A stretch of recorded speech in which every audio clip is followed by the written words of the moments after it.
if you are fortunate enough to be putting money into your portfolio, but you're worried about mistiming the investment, particularly if it's a larger amount, or and when I say larger, we sort of define that as maybe 10% or more of your account size. So if you've got, $100,000 account, you're putting in more than 10,000.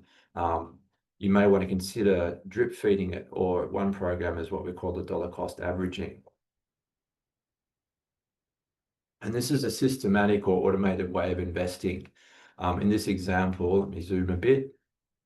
We're talking about basically a set amount of money over a regular period, and it just goes on autopilot. And so in this example, if you had $12,000, you could do $1,000 every month, maybe the first of the month or the 15th. I think the important thing is to set it up and then not change it, right? To stick with the plan. Why is it important, particularly when, again, we are seeing more volatility in stocks? It reduces the uncertainty and the stress of having to make a decision. Do I buy now? Do I wait? Is it going to go lower? Is it going to go higher? Which is really a market timing exercise and quite fruitless. So it takes that pressure away from having to decide, and it also smooths out the market ups and downs. You're less likely to mistime it, so to speak, if you spread those investments out over a period.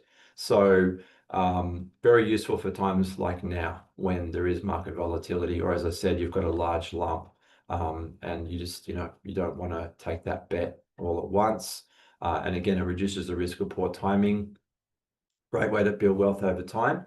So a classic example is, if you may not be aware of this, if you are contributing to super, either voluntarily through something like salary sacrifice, which is a periodic deduction from your payroll, likewise your employer contributions, same thing. So whether you realize it or not, that's actually happening in your plan, in your super right now. So this isn't a perfect solution. If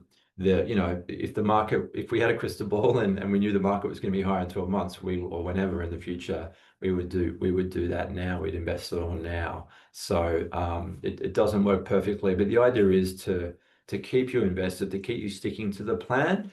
And in our view and our experience, this is a great way to do it for the scenarios that we talked about.